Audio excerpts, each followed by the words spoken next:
In the last 10 years, I have edited probably 5,000 raw photos on Lightroom and Photomator. In this video, I decided to make a comparison between the two softwares that we'll be looking into three different categories. One is creative, the other one is organization, and the third one is price point and ease. I wanted to walk you through what we're gonna look into, what our ranking criteria is, and how we're gonna do this in the end to get a total score to make sure that you get the right software to your needs. So let's get straight into it on my laptop here, and I will show you what I mean. So we have the Lightroom versus Photomator, the ultimate comparison. I wanted to create this because I've been editing so many photos before, and I wanted to make sure that before you make the right choice, you have all the information available to you before making that decision. So what we're gonna do in this video, we're gonna rank them in 5 different basically points. 1 is poor, 2 is below average, 3 is average, 4 is good or strong, and then 5 is excellent. And we're gonna, as we said, we're gonna look into these 3 different parameters that I've prepared here, which I think it's something that I've done in the past and what has helped me to edit photos, specifically on both softwares. And to be honest with you, I've used Lightroom for, I would say 8 years, and I've been using Photomator in the last 2 years now. We're gonna split them between 3 different categories, as we said. 1 is creative, 2 is organization, 3 is price point and ease. Within the creative one, I thought to add things like importing, how speedy it is when you import a lot of files. 2 is photo syncing, so like how quick it syncs your photos when you upload them, like say you do a batch editing or so on. And then editing tools and quality. I think it's going to be the biggest section of this. We're going to compare how you edit one photo versus the other in both of the softwares. Batch editing speed. Within the organization section, we're going to look into post-edit preview and rendering speed, file organization, and performance and hardware requirements. And then price point and ease. Last one is whether you prefer subscription or one-time purchase and what are the benefits of the two. And 2 is ecosystem, whether you have Apple only on your cross-platform, for example, Windows and Apple, and then the limitations in the end. We wanted to have a score of how many limitations both softwares have in order to come up with a total in the end. And I'll show you this table that I've also created that we're gonna mark here. We're gonna mark it 1 or 2 or 5 or 7, and we're gonna choose a winner just like this.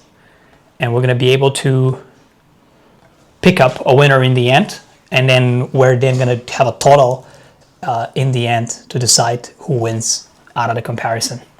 Let's get right into it. I'm going to put both of the softwares on my laptop right now, and we're going to continue going through these to find out what's the best one for your need and for my needs in particular.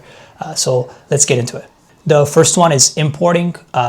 Let's go ahead and import like all of our photography that we did like in the last month or so. There was about 40 images, I think, that I've uploaded, and we'll see how quickly it imports the photos and then how easy it is for you to find your files. So we're going to do all of our files. I think they're about 30 or something raw files. We're gonna add them and count the speed that Lightroom does it. So let's add them. 44 files. 1, 2, 3, 4, 5, 6, 7, 8, 9, 10, 11, 12, 13, 14, 15, 16, 17, 18, 19, 20, 21 seconds to add all the photos, add 44 photos, and it just automatically probably adds them right now, which is okay. Now let's do Photomator and add the same exact photos. So we had how many seconds? 21, right? For Lightroom. Let's do Photomator now. I'm expecting it's going to be much faster. So I prepared this album here, and we're going to add the same photos into it. So just like that. Let's add Photomator here. As we see, oh no, here, sorry. I'm still trying to work out my Apple. Here we are, let's add it. So 44 files again, 1, 2, 3, 4, 5, 6, 7, 8, 9, 10, 11, 12, 13, 14, 15, 16, 17, 18, 18 seconds to add everything. So that's 18 seconds. By the way, I'm testing this on a MacBook Pro, so it's quite fast. And it's like one of the, I bought it like 3 years ago, so it's quite fast. So as we see, like editing, adding photos into one software to the other, we can see that Photomator adds them faster. Of course, I'm on an Apple ecosystem, so which is a consideration. So Lightroom 21 seconds, Photomator 18 seconds.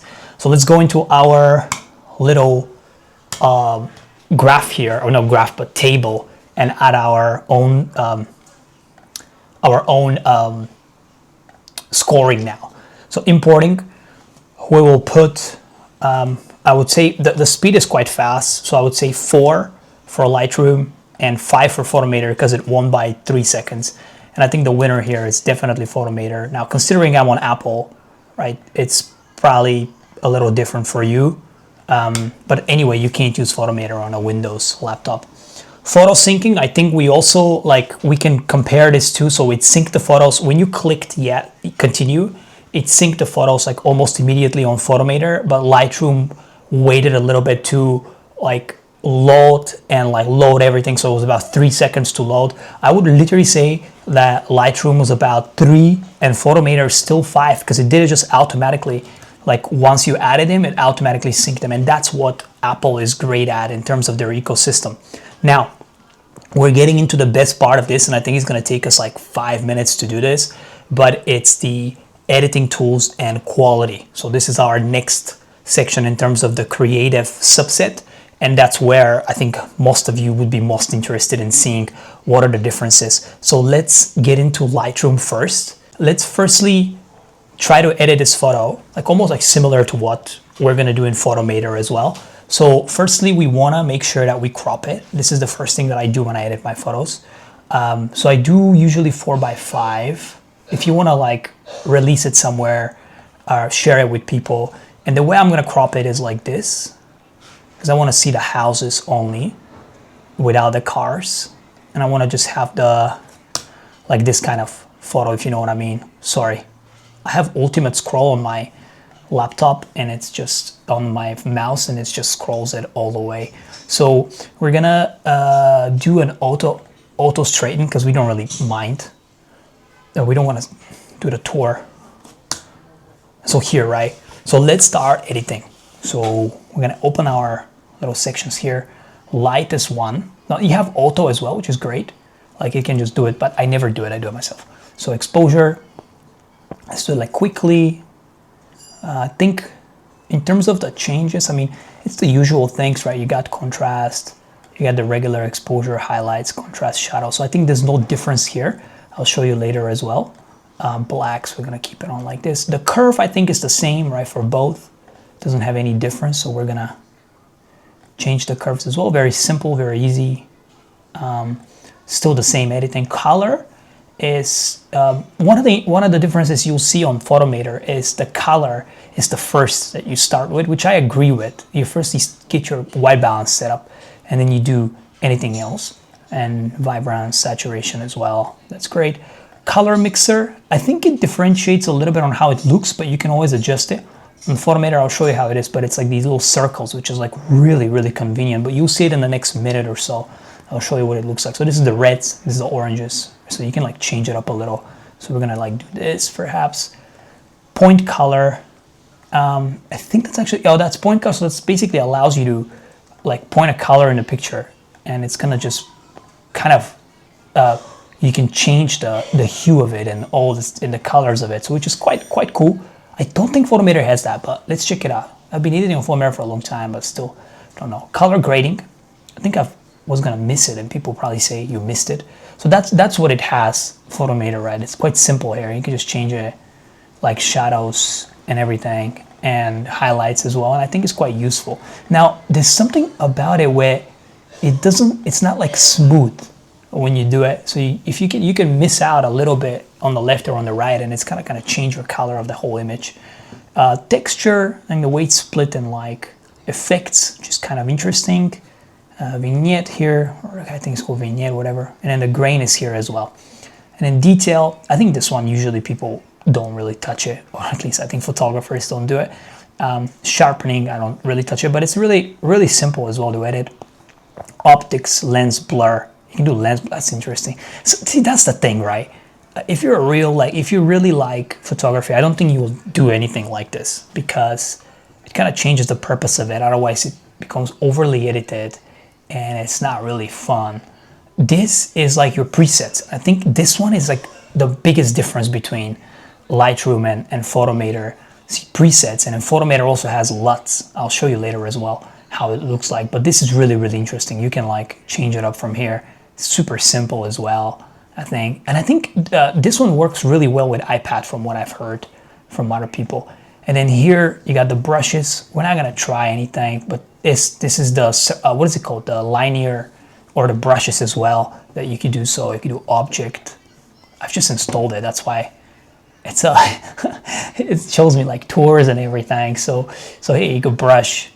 The brush tool doesn't really differentiate that much, though I would say this one's softer on Lightroom than it is on Photomator.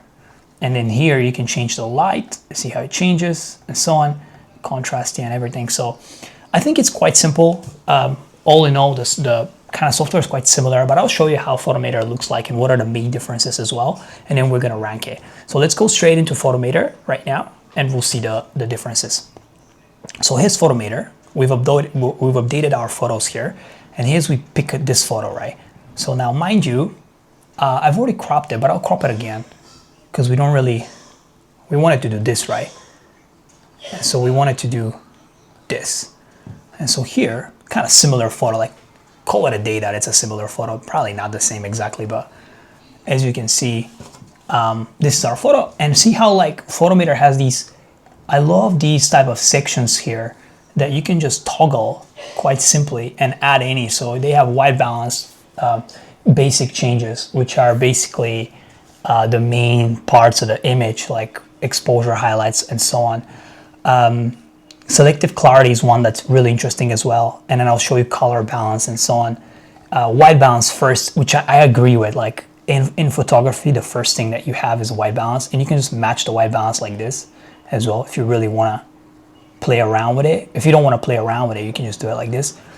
One of the interesting parts about Photomator, as soon as you touch it, is that it's very smooth. Everything is like very smooth and nice. Whereas in Lightroom, if we go back to Lightroom, it's not as smooth. I don't know what it is. Like it's probably my system is not as fast, but it's there's something about it that Apple again wins on this part. Very, very smooth the way you edit. Here, like if you change them up a little bit, you'll see like it doesn't have too much of a difference, but I would say in terms of the user experience, it's much smoother the way you work it out. Clarity is here as well, which I agree with. When you do the basic changes, your clarity should be there first to like soften it up, because I usually soften it up on my images. And say you can just simply just exclude this and it will just exclude your entire edit. Selective clarity is interesting as well. So this one is I think only is available on Photomator. So this one is when you look into your shadows, you can make them softer or have more clarity. Same thing for midtones and highlights as well. So if you look at shadows, you see like how I can like make them softer here, like look the trees and so on. But midtones, I can go and like increase the clarity a little bit. So essentially what it does is kind of like focuses on your subject more than anything else. That's what I use it for. And so hue and saturation, kind of same thing, but they're kind of separated here as a secondary point, which I agree with in terms of the creative process. You start with the basics first, then you can, selective clarity is not as big in my views, but then you go to hue, saturation, then you go to vibrance and so on to edit your photo. Selective color is an interesting one. You just click on here. That's what I really like about it. So you could just click on so it shows you how big the color is in an image, how much color you have in terms of the split. So the blue one is the most, right? And you go saturation or desaturate it in here. And it's really, really interesting. It's super simple. So if you go saturation of the oranges, you can just change the oranges and the reds, right, a little bit. And so I quite like this, and the brightness is here. Color balance is interesting. This is the one that I told you about, where I feel this is so much smoother than the master that was shown on Lightroom. So if you look at Lightroom, and if we go to the effects, no, where was it? Color, right? It was here. And when you change it up, like, it's very like, it's not as smooth as this. So when you look into this, you just basically click and then you drag, and it doesn't let you go super far. Even if you go fast, it doesn't let you go super far. So you can kind of choose, and then here is your saturation, and then here is your brightness and stuff, and exposure, which this is the one thing that I really, really like. It's just the experience is better in my views for Photomator than Lightroom. And to my needs, I think overall for right now is better. And then levels, you can choose your levels of, like, I think color, so the RGB and so on, you can choose them up and like change them up a little bit. And then curves, of course, same curve. I don't think it differentiates in any way. It's the same thing here. So there's not too much of a difference. One of the interesting parts about Photomator is this replace color situation, which I wouldn't do if I had to. If I had the opportunity, I would really use it, because it will just defeat the purpose of photography, which is to be real and to just take a photo that you feel like it's the right photo. You can replace the color in an image. So for example, you click on here, right? That blue, you can replace to like yellow. It's gonna be ugly, but you'll see what I mean. So just as an example, or like you can go this blue, and you can go like this, go like, you can make a change, but I feel like it's too much of an edit if you want to do this. So I wouldn't really use that. And intensity so much too, though it gives you the opportunity to change some colors even more. I wouldn't use it though. Fade, that's interesting. I don't think that's needed as much. You can just, the fade is I mean, it's just simple, right? Every editing software has it. Black and white, as soon as you tap black and white, it just changes it, and then you can change it by the colors where you would like it to be more emphasized. Quite like color monochrome is interesting. So it adds, what color monochrome is basically, is it adds a color on top of your image. So whatever color you want, so green, well, that'd be green, or like yellow or whatever. So it'd be the yellow, and adds this color, like color on top of your image. I don't know, I don't usually use it, but I think it's useful if you want to recreate like an old school photo or something where you need a little bit of like a back, a little bit of like old school way of editing.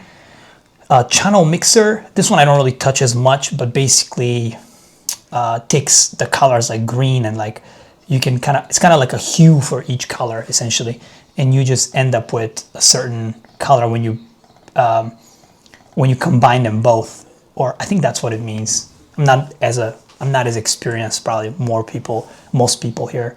One of the interesting parts here that I believe is great is LUTs. So you can add a LUT, and the LUT, what it does is it's an edit, but you can't really change it. So you edit it, and you import a LUT, and it's like on top of your image, kind of like a preset on Lightroom, but on top of your image, which is extra to what Photomator has, because Photomator also has presets. But one of the things about them is you can't add a preset to Photomator. You have to create it yourself, and then you have it stored here at the bottom.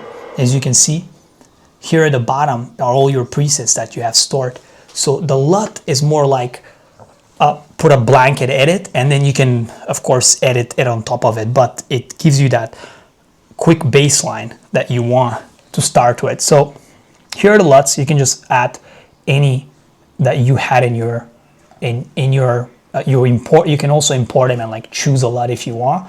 And then here are your presets at the bottom. At the bottom are like your presets that you can choose, neutral, whatever you have that I've created recently, which I turn into LUTs. By the way, quickly to tell you something about my channel.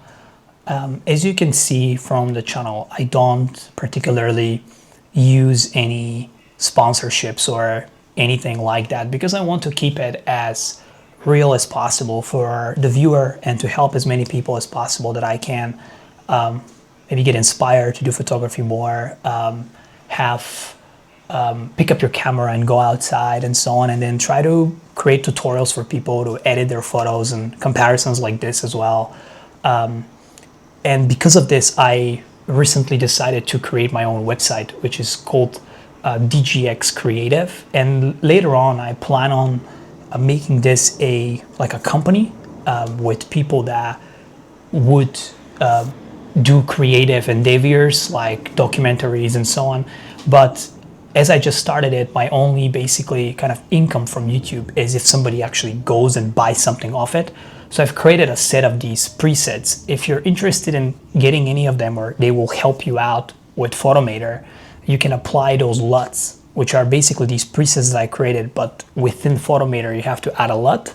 So I've added them on my website. They're called Photomator LUTs. And if you're interested in seeing them, checking them out, and using these edits that I just showed you, like here, you can simply just purchase them, and that will help me out with investing more into these videos and better quality cameras, microphones, sharing better content for you, and having the time to do so as well. So I would really appreciate if you do this. If not, that's absolutely fine. Feel free to enjoy this video. I will be sharing more tips and more tricks that I've used in the last few years in terms of photography and videography, but if you wish, they're there for you. If not, that's absolutely fine. Feel free to check my work out and decide for yourself. But thank you very much. Let's go straight into the video and continue with this. So we are now into the part of channel mixer. I think we passed it through. The LUTs, this is where you can add them as we said. Vignette is like in the end, which I feel like it's better because it's like an end point of your edits where you want to add some like effect or something. I think it's better placed there. Sharpening, I don't think it's better because you would just usually use it in the first basic changes that you have with your photo, and not necessarily for sharpening it here in the end. And then grain, I think also should have been added, I believe, in the first bit. But I also think that grain can be added last because it's like your colors and everything, and then you want to add a little film kind of type of edit that grain adds to it. So that's really it in terms of the comparison on editing and quality. Now, again, what I would do, because it's your own preference, which you like, but for me, it's always, again, Lightroom goes into 4 and Photomator goes into 5. Actually, Lightroom is 3 and Photomator is 4. There's so much more to add to Photomator as well that I believe there is, like the brush, I believe, could be placed in a place where you see it. You don't have to go into layers and so on. So there's still a lot to improve on in terms of Photomator, but I think Lightroom, in terms of the updates and the editing quality and so on, to me, it's 3. I know it's kind of harsh, but that's what I prefer. So that's editing and quality. Now, I think we've also looked into batch editing speed, but we haven't started the edits yet. So this is like the edit that we want. And the way to do it, batch edit, is really simple. If you have a preset already done, you just click copy adjustments. So you do copy, right click, copy adjustments, and then go like this, place this, paste adjustments. Look how quick it is. 1, 2, 3, 4, 5, 6, 7, 8, 9, 10, 11, 12, 13, 14, 15, 16, 17, 18, 19. So 19 seconds for Photomator to add, and then some processing as well. So we did 22, 23, 23 seconds for Photomator for everything to be processed. Let's go into Lightroom and do the same thing. So we're gonna get into Lightroom right now, and we're going to see, for example, I'm gonna go back, there we are, and we're gonna click copy edit settings, and we're gonna select, so select everything, deselect this, and I'll paste edit settings. So it'll be 1, 2, 3, 4, 5, 6, 7, 8, 9, 10. Wow. 10 seconds for Lightroom. This is for batch edits, 100% Lightroom wins here. So there's nothing to even compare here. We know exactly what's going on. So let's honestly, if I compare Photomator versus this, I'll put 1 here. I'll put 5 here. It was so quick. So I would say Lightroom definitely wins here. So let's flip it up and add it to the table. Lightroom is here. See, that's the beauty of creating presentations, right? Then post-edit preview. Now, this one is really interesting, right? Post-edit preview is one of the things that I love on Photomator, and I will show you what I mean by this. So, post-edit preview on Photomator is the best thing ever. Like I've never seen a better looking post-edit preview. So if you go tools, I think it was, or view. Yeah, it's called split comparison on Photomator. So you click it and look, and this is your previous edit, and this is your post edit. So you can just like see exactly what you've changed. Or if you don't want this, you can just click here at the top, click, and then you can just click this and hold it. So hold like this little thing and hold it there, and it will show. Or you could do revert to original, and it would just go back straight to where you were. So I feel this one is better, but let's do Lightroom as well and find out. I would honestly mark this as 5, like it's the best. And then Lightroom, we're gonna click on, let's go to, where is the image here? Right, so this one, and then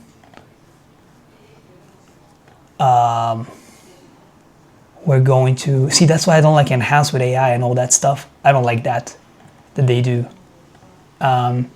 View, post edit or something, show original. So it just shows you the original. Maybe I'm doing something wrong, but that's what I think it does. You show original, and then that was the shortcut is the slash that you do for show original. If I had to mark it, because I don't know if it has it fully, from my simple understanding, I would just say that again, Photomator is 5, Lightroom is about 4. And I think here, I actually, again, it's Photomator that's winning. Now, file organization is our next one. So file organization is basically how simple it is for you to view your files once you added them. So let's start with Lightroom this time, and we're gonna go into it and see. So what I like about Lightroom is that you can just have your photos here, and it says recently added, and then you just have all your photos, and then they show kind of at the bottom of it, and you can like skip through them and so on and see them all, right, if you want to. But what I love about Photomator is one thing that's not added here. You have local and cloud here, which is great, but I think if you add like if you add the photos on Photomator and you go, let's say here, you click done. What I love about it, because it's Apple ecosystem, it has albums, it has like shared albums with your phone and so on. So anything that you have on your phone, you can have it here as well. Even like things that you take on your phone, like any photos and so on. And then Lightroom, so this is ours, like Lightroom comparison. It's very, very quick as well. You click and it just immediately opens it up for you, which I really, really love. And then you got here, like for example, go Texas, go all the photos in Texas. And it's just very, very simple. And I think this UX is so much better than Lightroom. So I would honestly say, I don't think it's like the best, but I would say this is like 4 and this is 3 again. Or maybe this is actually 2 in my views. So I think Photomator is the bigger winner here for sure. Finally, from the organization section, performance and hardware requirements, like honestly, I think there's not too much of a difference, but we're gonna check it out anyway.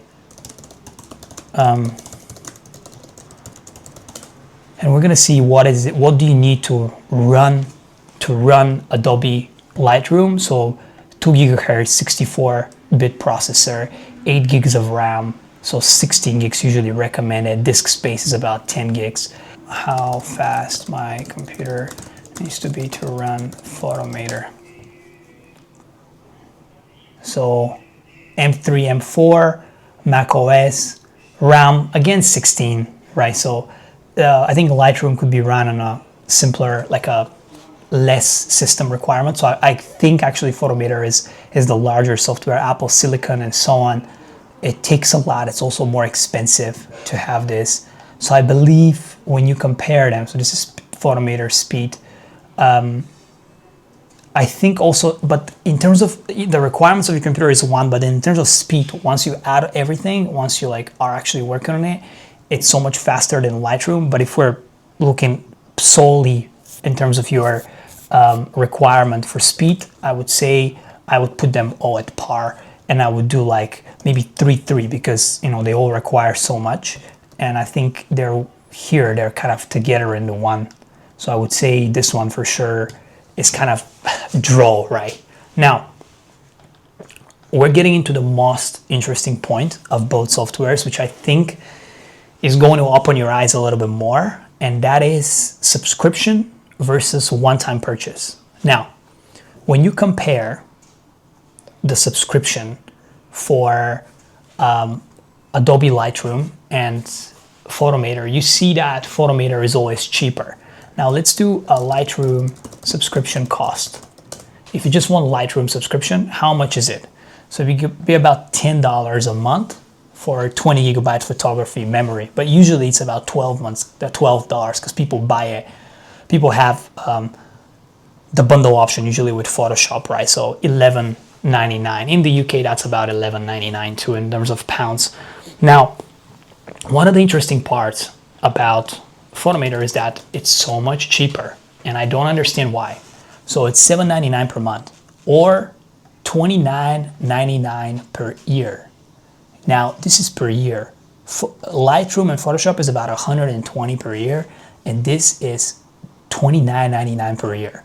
And the best thing about Photomator, which I think completely demolishes Lightroom, is that you can buy a one-time payment. You can buy it as one-time payment and have Photomator for the rest of your life. And I think you're gonna get updates as well until they are available. But buying it for $120 and not worrying about anything else in terms of subscription, you're all set. Lightroom, this is for 1 year to have it like this. So to like about 110, 120 per year, which I think is so much better. Like Apple usually wins in terms of buying your own software and having software that's free on your laptop when you buy them. Like Final Cut Pro is another one that I bought myself. It's like 200 pounds, but you know I've had it for like 5 years, and you can edit all your videos. You don't have to worry about any other software subscriptions and so on. I think Apple wins it here completely. I think Lightroom, I'll be really, really harsh. It's very expensive. The whole suite is extremely expensive. I'll mark it as 2, and I'll do Photomator 5. Honestly, like I feel like if you have a Mac, Photomator is better in terms of the all of the parameters that we looked at already. But let's continue forward and we'll see. Ecosystem. This doesn't need a lot of showcasing on my laptop. Ecosystem, simple. Lightroom you can use for Windows and Apple and iOS. Photomator you can only use for iOS. So this one, honestly, I'll just do 1 for Photomator and then 5 for Lightroom, because I don't think Photomator will ever launch on Windows, or maybe in the next 10 years they do something. So I'll definitely say Lightroom wins here because you can use it on both systems that you want. Now, one of the things that I want to mention about Photomator is the Apple ecosystem. So if you have iPhone as well, like the photos just get synced up straight away. So you get so much more and faster editing and faster development as well through Photomator than Lightroom. And then finally, limitations, right? I think there are some limitations with both. One of the limitations that I found in Lightroom is that you can't sync it with your own system faster. You have to have the cloud. You have to, I think, probably buy 20 terabytes of cloud to sync it. With Photomator, you can just simply like add it to your photos within Apple, and then you would just be able to see the photos on both of your devices at all times. So there's a little bit of limitation. Then Lightroom, I think another limitation is, again, the price. As we saw, the price point to enter it and to actually get it is much more expensive than Photomator. And I think Photomator wise, in terms of limitations, you are only limited to using it on Apple, which I think is not a good selling point, but for Apple users, it's absolutely perfect. So I would say that's a limitation. And then another limitation is most people will just edit it on the Photos app. If you have a photo on your iPhone and you wouldn't necessarily use Photomator to do it, if it's on an iPhone, it's on a computer, yeah. So I think I couldn't classify it as a full limitation, but still I think it's you can consider it as well in terms of making your final choice. Not too many limitations for both. I mean, you can do pretty much anything on both. I don't see a lot unless you get into the section of Photoshop and Pixelmator Pro. I would say honestly, in terms of limitations, we'll just do four, and we'll have them draw here. I don't think there are many limitations in both. So let's go ahead and do the calculation right now and find out which one's better. So let's go Lightroom first. So it'll be 4 plus 3, 7, 10, 15, 19, 21, 24, 26, 31, 35. So we go 35 for Lightroom. And then Photomator 10, 14, 15, 24, 27, 32, 33, and 37. So the winner is Photomator. And I think where Photomator lacked versus Lightroom is just the ecosystem and the batch editing speed. I think completely Lightroom demolished Photomator. But overall, I think in terms of creativity, in my personal view, Photomator wins it all between the two. So I think definitely the winner is Photomator. So I hope this was a useful comparison to you. 35 to 37 in my opinion. So feel free to tell me if you disagree or you agree, and let me know what you think about both of those softwares. As I said, if you are looking to support me in any way, feel free to look into the website and maybe check out the Photomator LUTs if you're currently editing on Photomator, and maybe they help you out with your editing process. Feel free, of course, to purchase them, as I don't use any sponsors at the moment, and I don't think I'll use sponsors on my channel. I want to keep it real with everyone here. So I hope this was useful. Thank you so much for watching this, and have a great one. Thanks.